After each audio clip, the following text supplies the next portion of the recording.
Bincang bareng Yobi, Yosi dan Baby. Jadi Sebagaimana kalian tahu, kita baru pulang kami dari Vietnam. Ini dia foto-fotonya. Ping ping ping ping. Nanti kalian kalau mau baca lengkapnya kita ngapain bisa pergi ke pos-pos kita sebelumnya. Nah sekarang kita mau bincang apa nih Seng? Apa sih key takeaway kami dari jalan-jalan Dari Vietnam dari kemarin. Vietnam? Ada 3 poin. Yang pertama, adalah kita harus travel. travel. Yes, kenapa? Travelnya bukan harus travel ke Vietnam ya. Tapi harus keluar dari zona nyaman lah. Ya itu juga. Dan kita harus experience new things. Ya, karena by experience new things tuh kita bisa melihat dunia dari POV yang baru yang gak bakal kita rasakan di comfort zone kita. Jadi kayak keren aja gitu nambah wawasan gitu. Padahal kita cuman kayak hahaha tapi nambah wawasan guys. Dan menurut gue bikin jadi Humble yourself. Humble myself gitu ya. Apalagi kalau pas ke Vietnam itu ada language gap barrier gitu. Jadi kayak ini kan baru pertama kalinya gue ke luar negeri yang bener-bener nggak bisa orang ngomong Inggris gitu kan. Gue kayak tarik napas. Setiap kali mau ngomongnya tarik napas, buang napas, ngeluarin Google Translate gitu. Yeah, exhausted. Tapi somehow unlike our mind gitulah. In any way.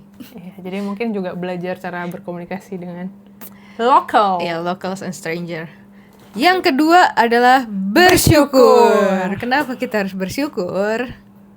Ya karena memang harus sih. Tapi kenapa by pelajaran apa dari Vietnam kita dapat? Kenapa harus bersyukur? Highlightnya kalau aku di salah satu di daerah di Vietnam itu kami tuh sempat lihat kayak ada ini yang menjadi yang terngiang-ngiang ya gitu sampai sekarang banyak banget pengamen anak-anak gitu. Dan itu pengamennya dijejerin anak-anaknya. Dan itu kayak umurnya masih 4, 5, 6 tahun gitu. Luar biasa banyak. Aku belum pernah lihat sih di Indonesia kayak pengamen anak-anak itu dijejerin ngamen. Dan bahkan kayak ada satu pengamen anak-anak, dia gendong bayi, duduk, terus kayak anaknya itu mungkin didikte orang tuanya supaya pura-pura gila gitu ya. Jadi dia kayak makan uang gitu sambil gendong bayi. Itu gila banget sih. Gitu. Lu bayangin topeng monyet joget-joget kan kayak kadang kita sedih ngeliatnya. Ini anak-anak yang joget. Jadi kayak wow, ini new things sih. Kadang ada bersyukurnya juga gue tinggal di Indonesia karena rakyat miskin dipelihara oleh negara. Enggak juga, ya iya sih, tapi enggak juga dipelihara kan kenyataannya. Cuman lebih apa ya, menurut gue lebih manusiawi lah orang-orangnya. Entah kenapa ya. Nggak tahu sih gue di luar sana gimana. Di Vietnam gimana? Cuma kan Vietnam. Maksudnya di Indonesia anak-anak miskin gila, pengamen anak-anak miskin gimana? Iya sih. Cuman itu kelihatan banget gitu di muka umum dan dieksploitasi di gitu. Dan itu di daerah turis. Tapi somehow they're fine gitu with the action. Dan gitu. itu kayak mereka ngamen itu kayak jadi daya tarik gitu. Turis kayak gila lah. Minimal di situ anak-anak yang ngamen, yang orang tuanya udah tua banget, yang kayak udah keriputnya udah di mana-mana, yang udah kayak bungkuk banget badannya, mereka jualan. Tapi ya gue nggak tahu sih mereka happy atau enggak. Cuman kayak it's humble ourselves. Kita bersyukur juga sama makanan di Indonesia. Iya, karena lebih banyak variasinya dan rasanya. Kalau di Vietnam menurut kita rasanya itu aja. Jadi kemarin kita liburan 9 hari, rasanya tuh monoton banget. Iya. Walaupun sehat ya, bagus. Tapi itu monoton. Poin ketiga adalah knowing the culture. Kenapa knowing the culture?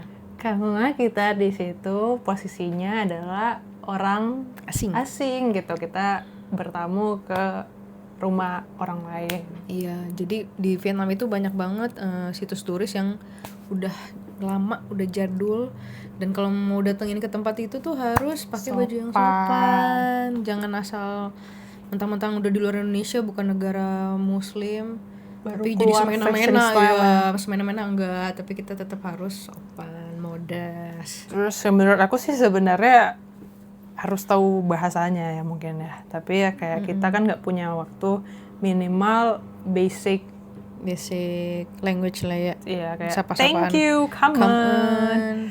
Keng. Halo, xin ciao. Kayak gitu-gitulah.